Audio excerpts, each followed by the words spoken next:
علم دیا ہوا اور انسان کا سکھلایا ہوا علم دونوں برابر نہیں ہوتا ہے، دونوں برابر نہیں ہوتا ہے۔ محمد رسول اللہ کو امی کہا گیا ہے، یعنی ان پڑھ، جیسے ماں کے پیٹ سے جو بچہ پیدا ہوتا ہے وہ پڑھنا لکھنا نہیں جانتا، ایسے نبی بھی تھے، لیکن نبی اکرم ان پڑھ اس معنی میں تھے کہ کسی انسان نے نبی کو نہیں پڑھایا تھا، لیکن نبی اکرم بہت زیادہ پڑھے لکھے تھے۔ اس کا معنی یہ ہوا کہ اللہ نے نبی کو پڑھایا تھا، اور جب اللہ کسی کو پڑھاتا ہے تو اس کا پڑھایا ہوا سبق بندہ بھولتا نہیں ہے۔ میرے استاذ نے ہمیں کیا پڑھایا، آدھا یاد ہے آدھا بھول گیا۔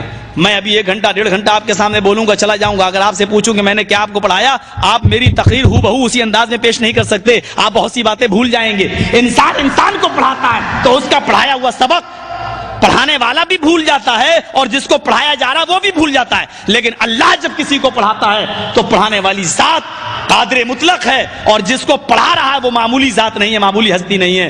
اللہ جو پڑھا رہا ہے، جس کو اللہ پڑھاتا ہے وہ آدمی اس سبق کو نہیں بھول سکتا، کیونکہ پڑھایا ہے اللہ نے۔ اور نبی اکرم کو کس نے پڑھایا؟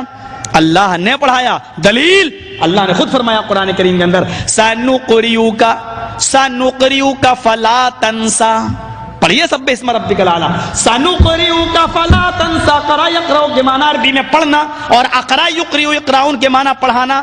اللہ نے فرمایا سَنُقْرِئُكَ فَلَا تَنْسَى، اے نبی ہم آپ کو ایسا پڑھائیں گے کہ آپ بھولیں گے نہیں۔ ایک انسان کو پڑھاتا ہے، اس کی پڑھائی الف با تا سا سے شروع ہوتی ہے۔ اللہ نے جب محمد کو پڑھایا تو آپ کی تعلیم الف با تا سے نہیں شروع ہوئی، انزلہ علی قلبک، ہم نے اس قرآن کو آپ کے دل پر نازل کیا ہے۔ وہ پڑھائی اقرأ بسم ربک الذی خلق سے شروع ہوتی ہے غار حرا کے اندر۔ ذرا غور کیجئے، اللہ جب نبی کو پڑھاتا ہے، اللہ جب کسی کو پڑھاتا ہے تو انداز الگ ہوتا ہے، ایک انسان کو پڑھاتا ہے تو انداز الگ ہوتا ہے۔ حضرت آدم کو نام سکھلائے، علم دیا، لیکن اس کے باوجود بھی علم غیب نہیں تھا، کسی نبی کو علم غیب نہیں تھا۔ اگر علم غیب ہوتا تو حضرت آدم اس درخت کے قریب نہیں جاتے اور سوچ لیتے کہ نہیں کھاؤں گا تو نکال دیا جاؤں گا اور جنت سے باہر کر دیا جاؤں گا۔ کسی نبی کو علم غیب نہیں تھا۔ تم تو کہتے ہو کتوں کو علم غیب، بلیوں کو علم غیب، بلیوں تک کو علم غیب ثابت کر دیا گیا، یا پیغمبروں کو علم غیب نہیں ہے۔ حضرت یعقوب علیہ الصلوۃ والسلام کو علم غیب ہوتا تو اپنے بیٹے یوسف کو ان 11 بھائیوں کے ساتھ بھیجتے جنہوں نے کنویں میں پھینک دیا تھا اور کہا تھا کہ بھیڑیا کھا گیا ہے یوسف کو۔ اگر علم غیب ہوتا تو کبھی نہیں بھیجتے، نہیں تم ان کو کنویں میں گرا دو گے اور کہو گے بھیڑیا کھا گیا۔ علم غیب اگر کسی نبی کو ہم مان لیں تو کتنی توہین ہے۔ حضرت ابراہیم علیہ الصلوۃ والسلام کو اللہ کہہ رہا ہے، خواب میں دکھلا رہا ہے کہ میں اپنے ہاتھ سے اپنے بیٹے کو ذبح کر رہا ہوں، قربانی مانگ رہا ہے بیٹے کی۔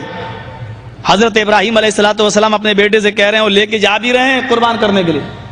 اس کا مطلب یہ تھا کہ حضرت ابراہیم علیہ السلام کو اگر علم غیب مان لیا جائے تو ابراہیم علیہ السلام ایک ناٹک کر رہے تھے، ایک ڈرامہ کر رہے تھے، نعوذ باللہ۔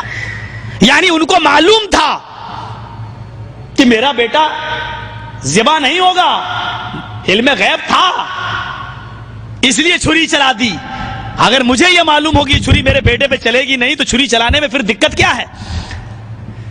یعنی ابراہیم علیہ السلام نے فارمیلٹی پوری کی تھی بس، ورنہ ان کو معلوم تھا کہ میرا بیٹا کٹے گا نہیں، چھری نہیں چلے گی۔